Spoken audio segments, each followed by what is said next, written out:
प्रतीक्षा वर्ष भर रहती है। As freedom reigns supreme, well, so does the rain and so do the flowers. National Flag Guard marching off, away. They'll come back towards the closure of the program.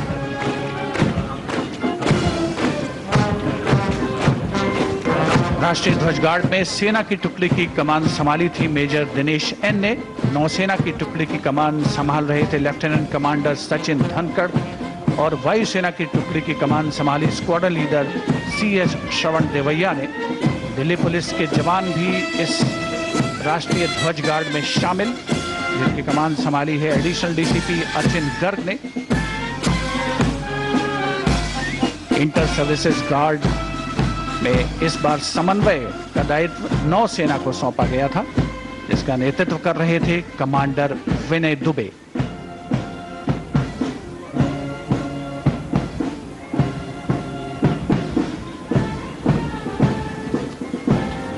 उपस्थित जनसमूह प्रसन्न है, आह्लादित है और प्रतीक्षारत माननीय प्रधानमंत्री महोदय के संबोधन की। भारत माता की, भारत माता की।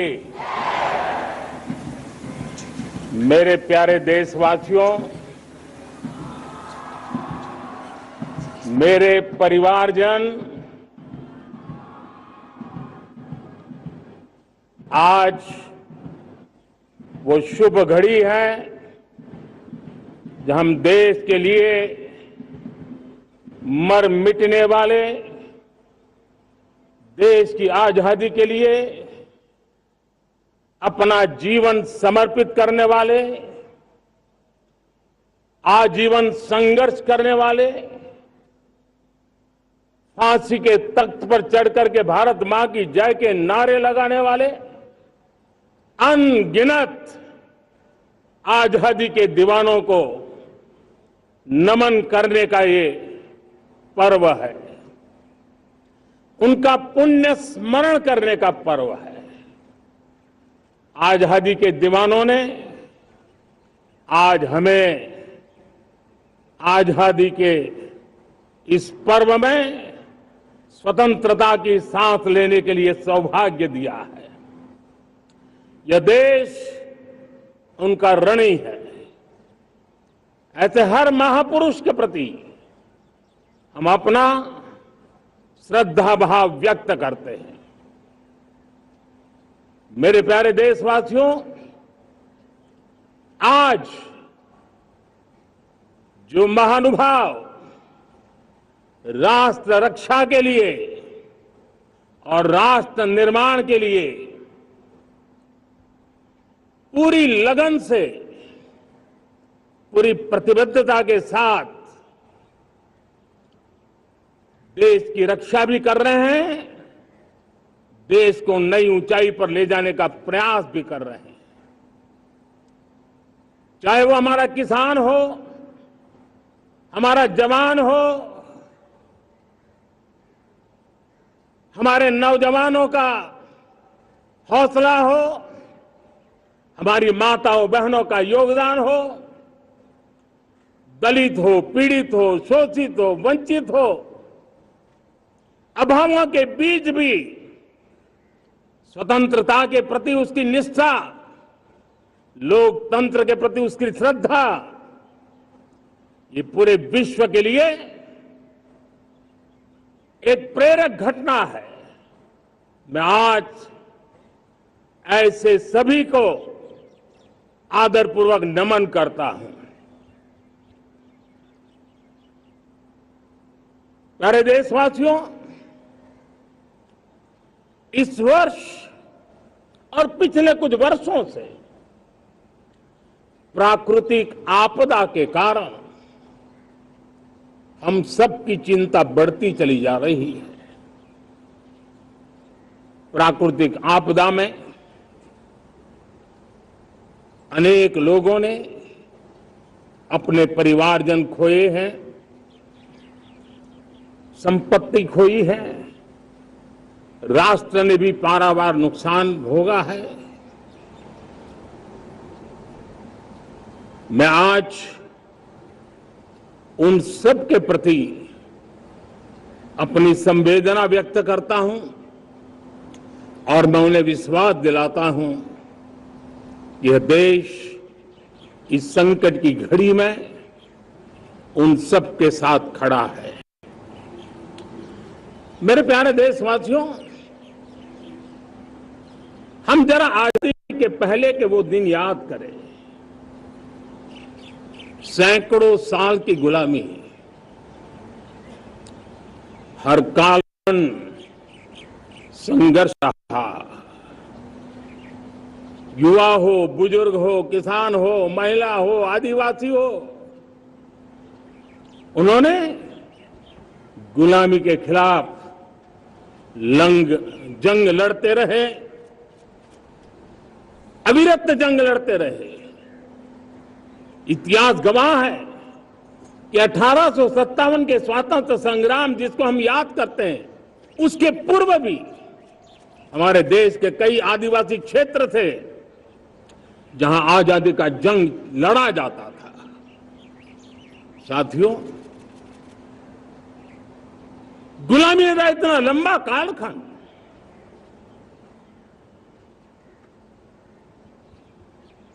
जुल्मी शासक,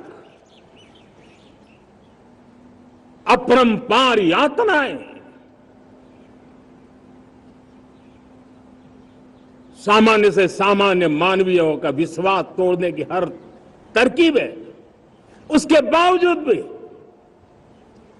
उस समय की जनसंख्या के हिसाब से करीब 40 करोड़ देशवासी आजादी के पूर्व 40 करोड़ देशवासियों ने वो जज्बा दिखाया, वो सामर्थ्य दिखाया, वो एक सपना लेकर के चले, एक संकल्प लेकर के चलते रहे, जूझते रहे।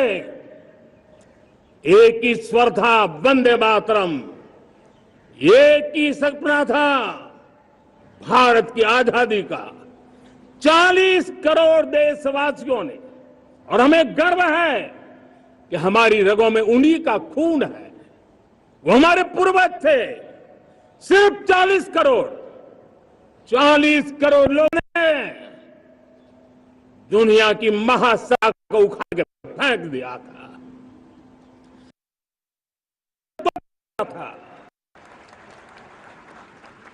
अगर हमारे पूर्वज, जिनका खून हमारी रगों में है, आज हम तो 140 करोड़ है।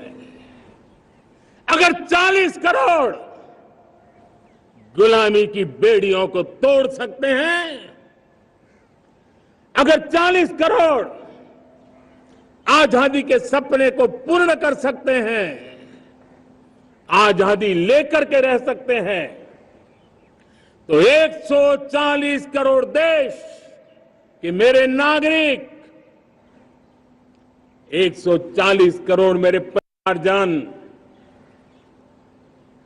अगर संकल्प लेकर के चल पड़ते हैं, एक दिशा निर्धारित करके चल पड़ते हैं, कदम से कदम मिलाकर, कंधे से कंधा मिलाकर अगर चल पड़ते हैं, तो चुनौतियां कितनी भी क्यों ना हो, अभाव की मात्रा कितनी ही तीव्र क्यों ना हो, संसाधनों के लिए जूझने की नौबत हो तो भी हर चुनौती को पार करते हुए हम समृद्ध भारत बना सकते हैं। हम 2047 विकसित भारत का लक्ष्य प्राप्त कर सकते हैं। अगर 40 करोड़ देशवासी अपने पुरुषार्थ से, अपने समर्पण से, अपने त्याग से, अपने बलिदान से आजादी दे सकते हैं, आजाद भारत बना सकते हैं, तो 140 करोड़ देशवासी उसी भाव से समृद्ध भारत भी बना सकते हैं। साथियों, वो एक समय था जब लोग देश के लिए मरने के लिए प्रतिबद्ध थे और आजादी मिली थी। आज ये समय है देश के लिए जीने की प्रतिबद्धता का। अगर देश के लिए मरने की प्रतिबद्धता आजादी दिला सकती है, तो देश के लिए जीने की प्रतिबद्धता समृद्ध भारत भी बना सकती है।